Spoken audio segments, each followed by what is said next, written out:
190 Vision, here's your next training. How do you keep peace when you're in an environment where you don't feel so fully supported? Stay tuned to find out.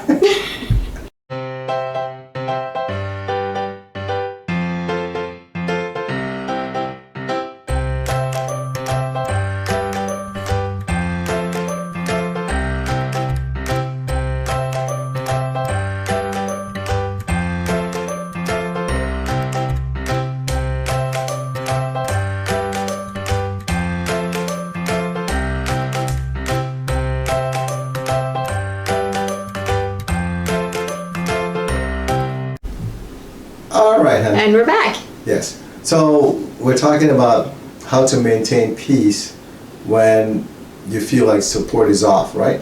Right. And it could be you not giving support Correct. because you feel that you're right in what you're thinking, right? Uh-huh. Or the other way around, where you feel the people or person is not giving you support. Oh yeah, I've been in both of those scenarios. Yeah. Okay. Well, the one I was going to talk about was my mom, when she lived with us. She lived with us for many years. Yes. And one of the things that she used to do was, as long as she saw that we thought something was healthy, she would refuse to partake of it. You remember that? Yes. And with all the health challenges that she had, that's before I started dealing with the spiritual work. The spiritual work. She just insisted on living a life where her diet was not very good. Right. And so then we always preferred basmati rice Yes. because it's been shown that the body breaks it down and digests it, so you don't get a lot of starch from it, But then once she learned that, she said it didn't taste good. Right. And she insisted on eating the long grain rice no matter what. So how did we settle that? Do you remember? No, we always let her buy her rice and we bought ours. Well, she didn't buy that. We bought the Well, we bought the rice, but we let her get what she wanted. And then we Exactly. always had basmati, which is what we wanted. And so then whenever it was dinner time, there were always 2 sets of rice that was cooked. That's right. And that's how we settled that one. But then she got married and moved to California. Or she moved to California and got married. Yes. And what happens now? Now she requests that we send her basmati rice. Right. Yes. It comes the shock to us. Because she was just totally dead against it.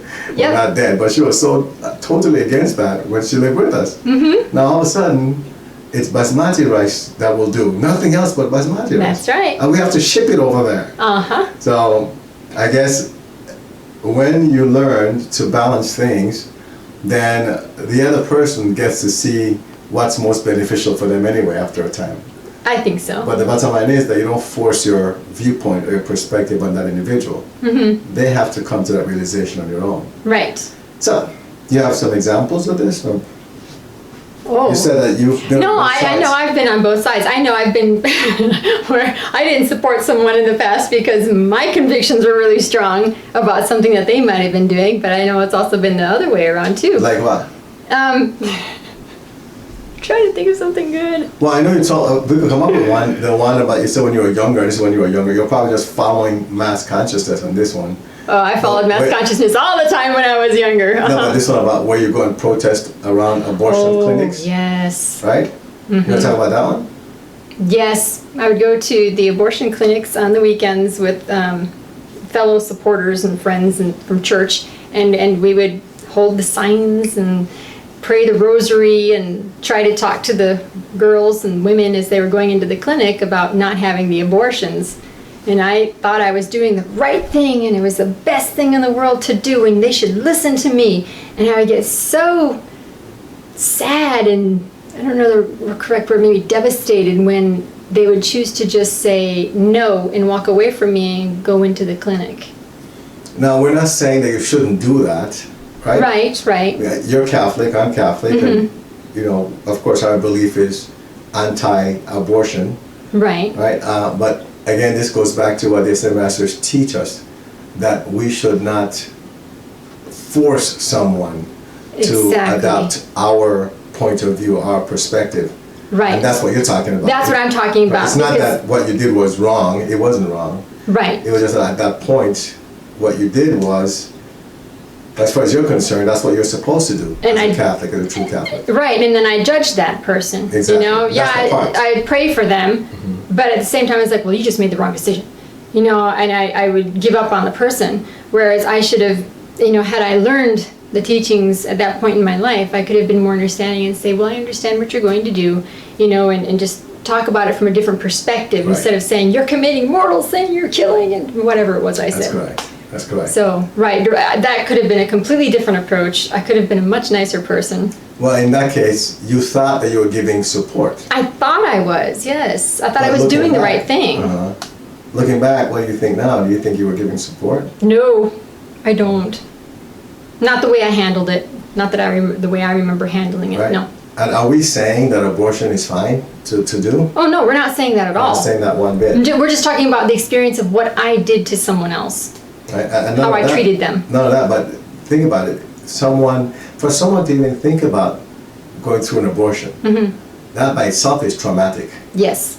So then, for them to then meet someone that's shouting at them and telling them they're making the wrong decision, Yeah. it just makes it worse. And It does. we're supposed to be loving. We're supposed to project unconditional love on everybody, right? Mm-hmm. That's when we're supposed to be supportive of this individual, not of the choice, Right. but of the individual. And there's a difference. We're not saying it's okay, you know, in either case, like what you did or what the person intended on doing. We're not saying either one is good. What we're saying is, but as beings that are created in the image of God, we should be more godlike in our behavior, you know, which is unconditional love. So Right. we should be seeking, as Stephen Covey said, to understand each individual and then giving them the support that they require to get them back to be that being that was made in the image of God, you know, and not judge. So Right. That's a good one there, actually. That's a very good one. Right. And then another situation that I am thinking of, as we're talking about this, we're talking about supporting someone. I'm thinking about, you know, like for me, family members or friends who we don't agree, you know, on many different topics, situations. So, you know, the relationship is far, but I still care about them. And when I hear something is going on with them, the question is, well, how can I help them? And one of the things that I have been taught is just send Archangel Michael, for me, send Archangel Michael to protect them in whatever the situation may be, you know, or just thank the Ascended Masters for helping them when they choose to ask for the help from the spiritual realm, as I call it, you know, so that they can get the guidance that they require.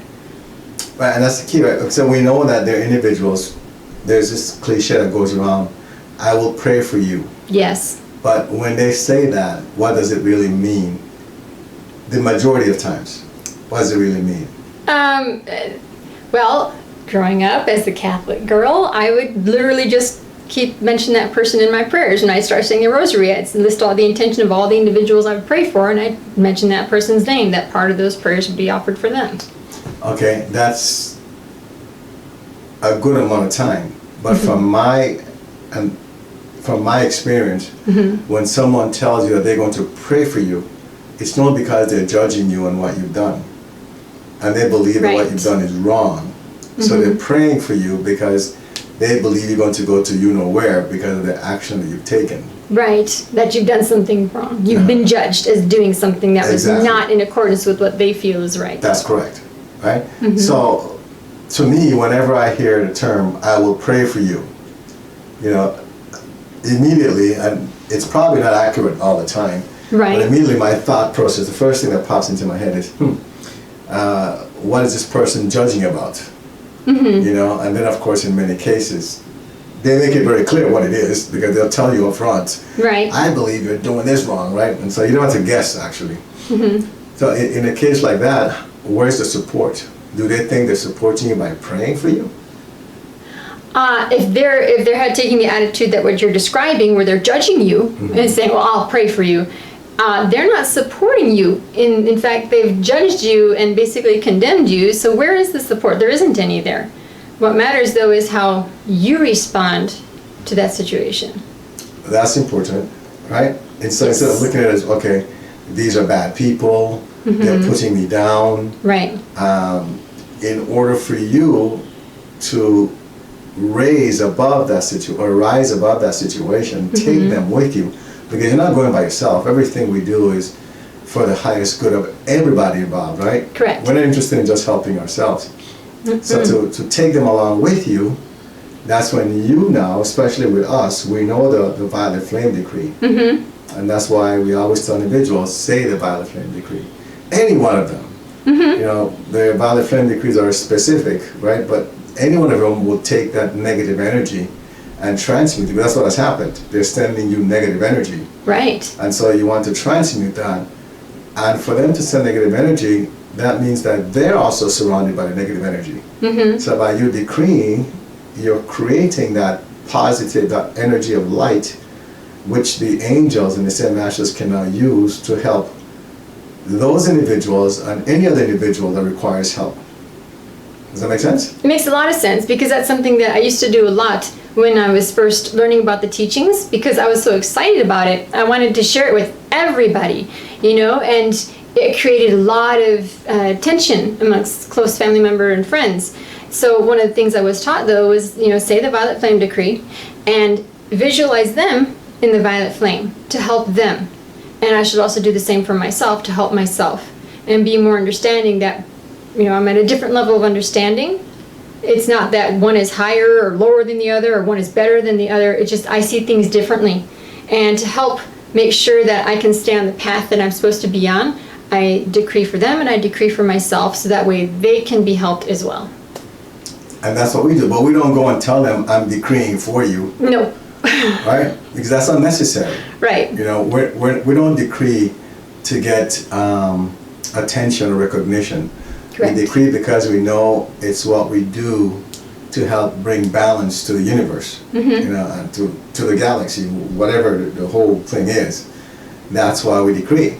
Yes. So whenever we feel that there's something where we might not receive support, then we just decree on it.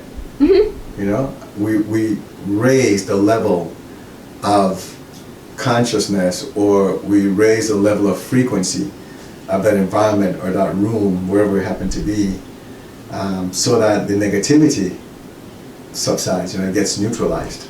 Right. Yes, indeed.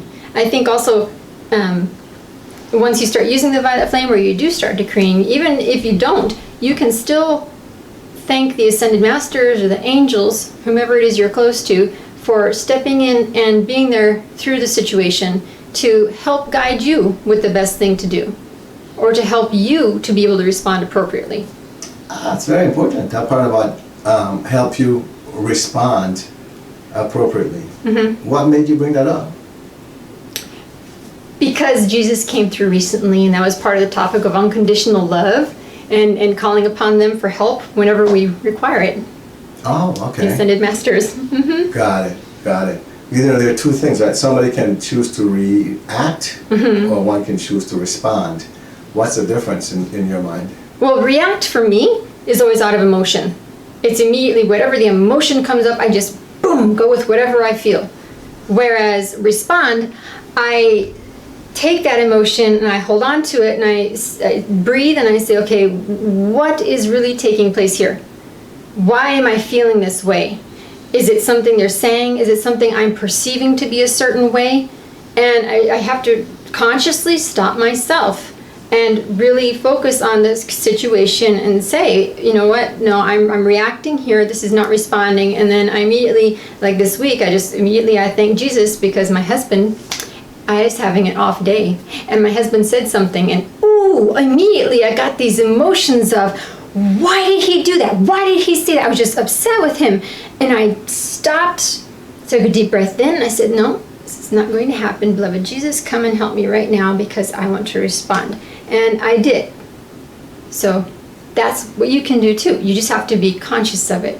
Well, a good one was today. We went to the store, and you were paying for, you normally pay for the things, Right. You were paying for this one thing, and the young lady asked you a question, and you just were like, sure, right?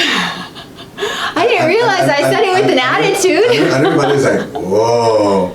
And when I saw the reaction from everybody, I turned to the young lady and said, excuse me, yes, we will. Thank you very much. The receipt. Do you want the receipt?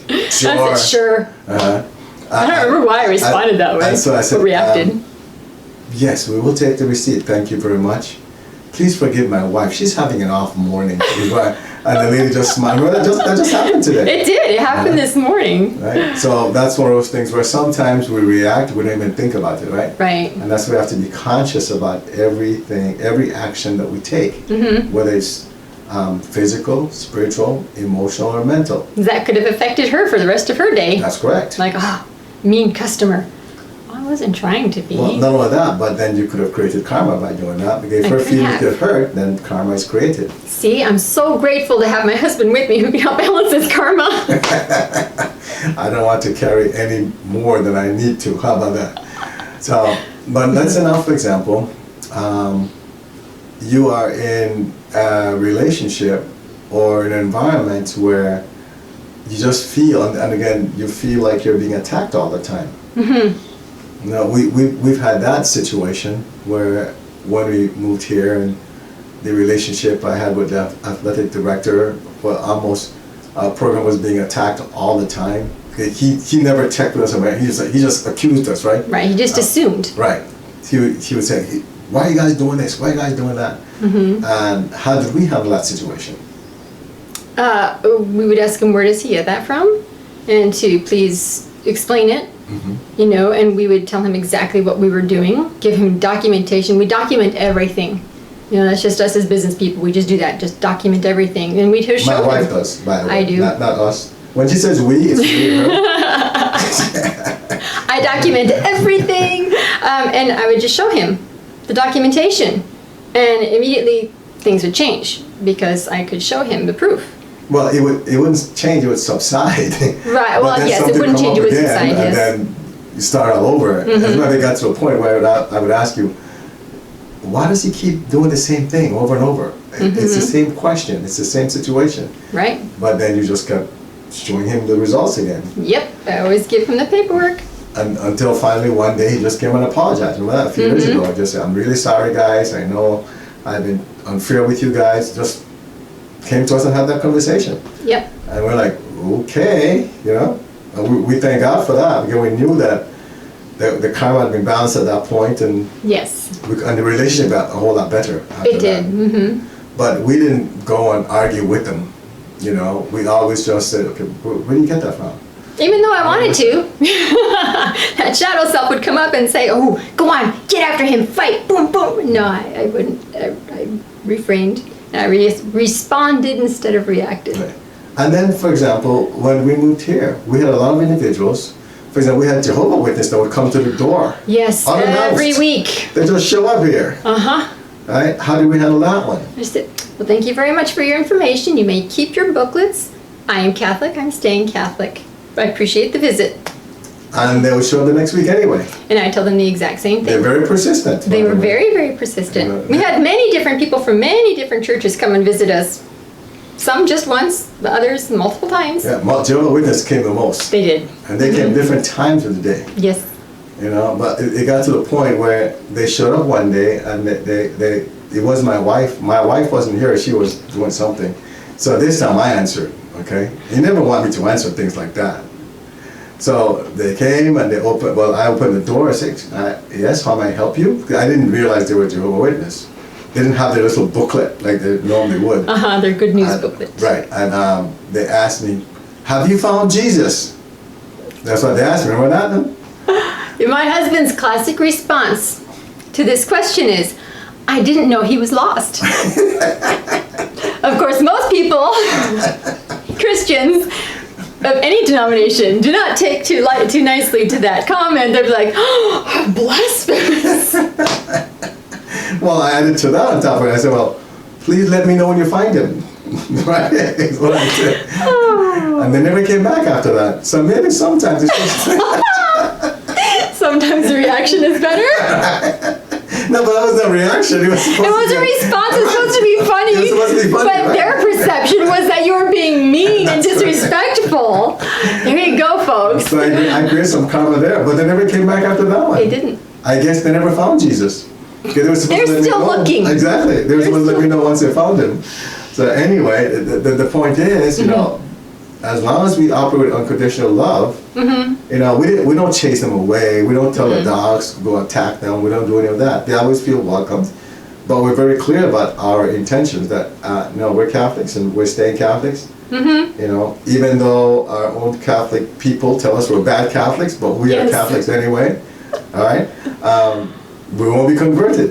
Right. And that's just the key, because we understand our faith. And we love our faith. You know, we appreciate the things that, like what we consider shortcomings. Right. That's why, see, here's the thing, folks. As long as you understand your religion and why certain things happen, there's no need to leave it. Right. There really isn't a need to leave it. And same thing with your environment. If you understand your environment, we always say that if you understand the people you're dealing with, then you know what to expect. So nothing should be a surprise. Right. So then if it's not a surprise, why are you feeling upset? Why are you reacting? You shouldn't, because you already know what to expect. And when something happens that you don't expect, then you thank God for it, because it's a wonderful thing. You know? So the bottom line is, what's the bottom line here? There are different ways to keep peace. Mainly learn how to respond instead of react. For those of you who say the Violet Flame Decree, say that. It will help. You can say it for someone else. You can say it for yourself. Visualize them in the flame. And there are other tools you can use to help yourself. But the point is, keep yourself in check. Keep your emotions under control and look at it from different perspectives, because it could just be your perspective. It always is our perspective. It always is. Right. What about a job situation? What about it? Job situation where the person feels like and I use that, feels like the manager or maybe someone they work with is always picking on them and trying to get rid of them or something. It's How the do they same handle thing. that? It's the same thing, right? If you have a talk with that individual, hey, listen, you must be having a bad day. What's going on? You want to talk about it? What do you think that person will do?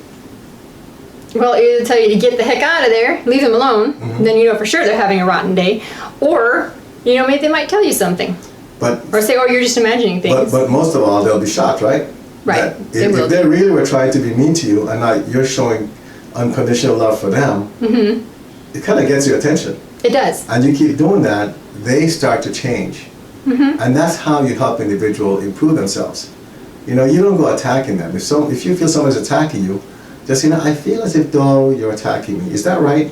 So they say, why are you attacking me? Because you don't know if they are. Right. You know, so you always assume that maybe you're just imagining the whole thing. And that's why you just say, this is how I feel. Tell me if this is accurate, please. And they'll let you know. And that's why the conversation opens up. Right. But if you start to get defensive, then the whole thing turns into a big argument. So ask questions. Don't accuse, ask questions. Right. But always keep the emotions in check. And if you feel getting out of control, the emotions, then take some deep breaths, walk away, say the Violet Flame, and once you feel calm, you come back. Yep. Right? And you don't have to get support from anybody except from God. That's So don't right. go looking for support or love from outside of yourself and God. Because that's where you get it from. The unconditional love comes from God Himself. Right. So enjoy that. And He's always there whenever you ask, whenever you thank Him for being there. All right. If you have any questions or concerns, something that we didn't cover, please be sure to let us know. Remember to subscribe and like this video. Join the Facebook group 190 Vision to connect with others on the same journey. Get help by visiting our website 190vision.com. Support the 190 Vision mission by clicking on the donate button, which is at the bottom of each page of our website.